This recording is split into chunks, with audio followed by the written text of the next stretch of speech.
ho antsika mpianatra vao avy nanala baka teo na ianao efa afaka baccalauréat, fotoana izao andiniana ny hoavinao. Mada jeune manolotra anao eto Toamasina, salon de l'étudiant andihany fahavalo.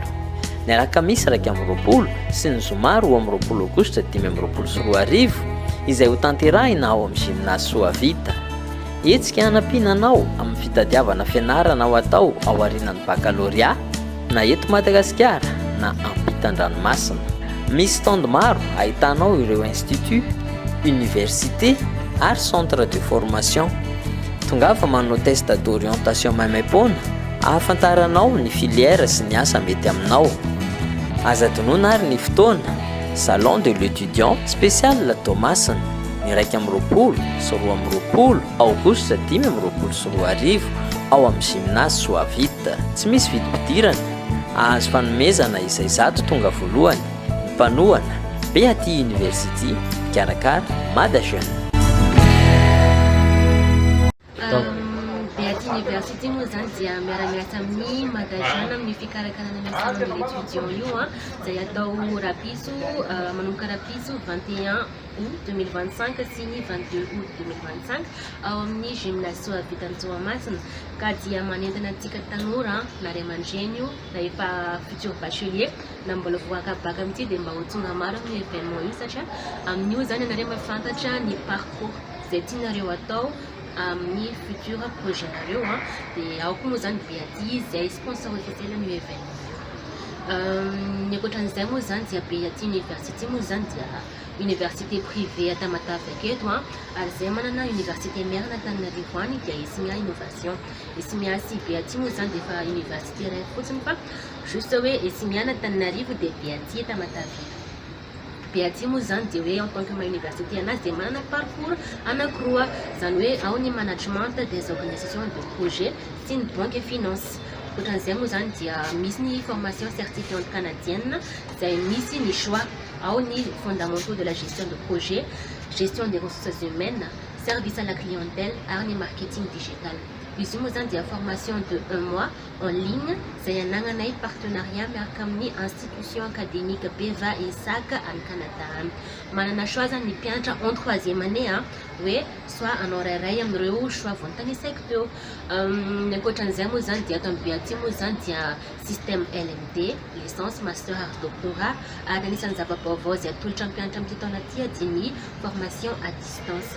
Nefa ankoatran'izay koa zany dia misy ny formation présentielle. Dia les mpianatra zany manao choix hoe anao à distance izy na anao présentiel ato amin'ny Beaty University. Ankoatran'izay moa zany dia misy koa ny ordinateur portable iray izay mila mpianatra amin'ny première année ato aminay fanampian'ilay mpianatra amin'ny fianarana izay atao amin'ny Beaty University.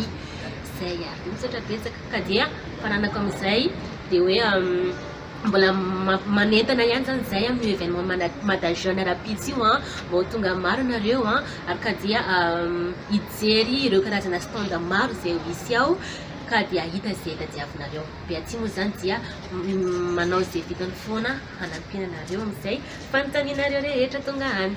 Efa 3 taona moa zany misy ny fiara-miasa entre Beaty University sy Mada Jeune ka dia manentana nareo mba ho tonga maro amin'ny événement salon de l'étudiant raha fisy tsy afaka pitsy io fa mbola tsy nandiso fanantanana nareo zany zay ka dia mbola ny mety bebe kokoa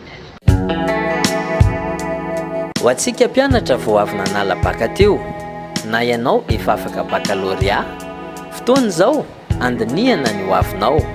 Mada Jeune manolotra anao eto Toamasina, salon de l'étudiant andihany fahavalo.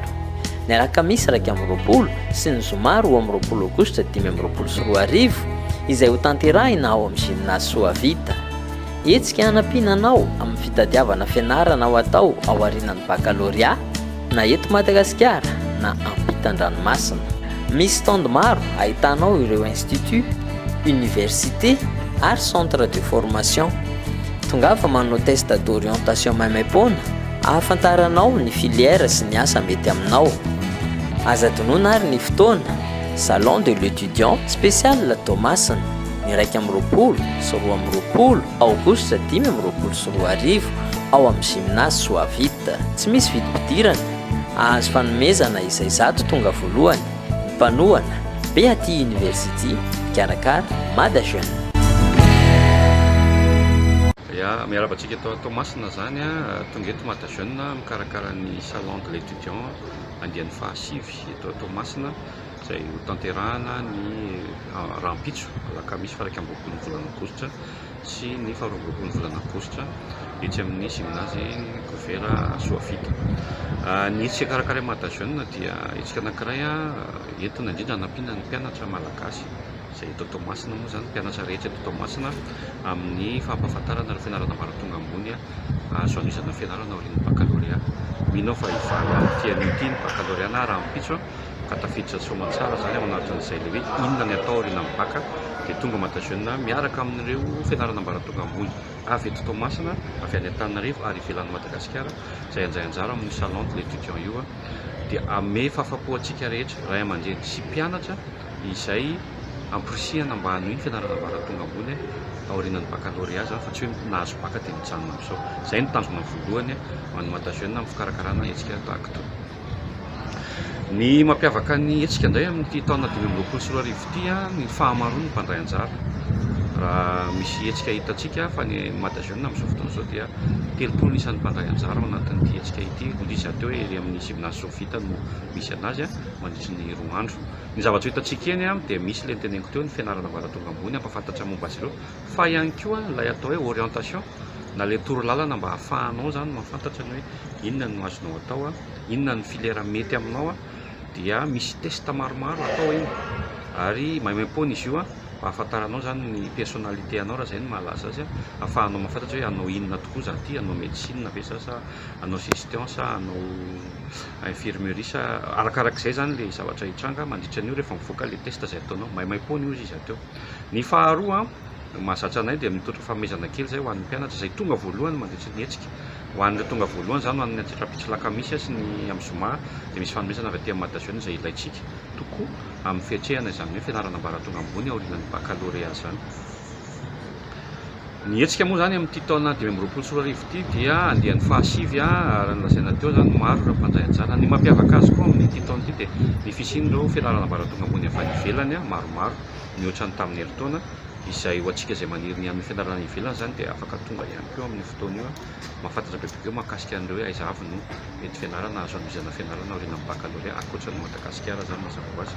Ary ny farany izy ateo dia tsy misy ny vidim-pidirana ho an'ny hetsika ka eto izay dia manasa antsika ray aman-dreny manasa antsika mpianatra izay vao afaka bacca. Eny fa na tsy afaka bacca ihany koa raha fa any amin'ny ankizy any amin'ny seconde, ankizy any première hatrany amin'ny terminale ho avy anatsika izany mba fiomanana amin'ny inona zavatra azo atao aorian'ny baccalauréat ary vonona moa zany izay karakara sy ireo toeram-pampianarana maro be miaraka aminay amin'ny fotoana io amin'ny fahafapoantsika rehetra eto Tomasina.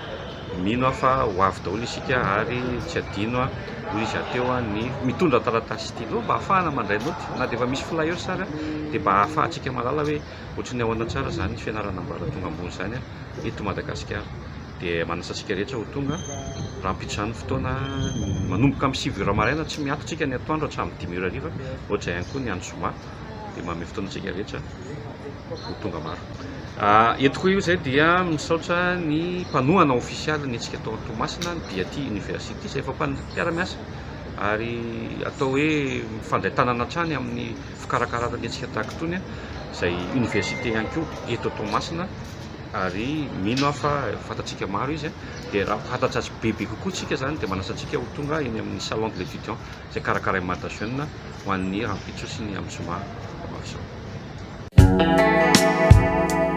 Ho antsika mpianatra vao avy nanala bacca teo na ianao efa afaka baccalauréat, fotoana izao andiniana ny ho avinao.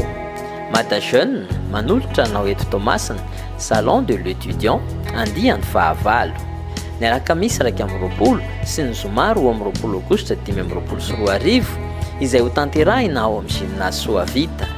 Hetsika hanampiana anao amin'ny fitadiavana fianarana ho atao ao aorian'ny baccalauréat na eto Madagasikara na ampitan-dranomasina. Misy stand maro ahitanao ireo institut, université ary centre de formation. Tongafa manao test d'orientation maimaimpoana ahafantaranao ny filière sy ny asa mety aminao. Aza tonoina ary ny fotoana salon de l'étudiant spécial Tomasina ny 2020 sy 2020 aogostra 2020 ao amin'ny gymnase Soavita. Tsy misy vidim-pidirana, ahazo fanomezana izay zato tonga voalohany. Mpanohana Beaty University, Karakara, Mada Jeune.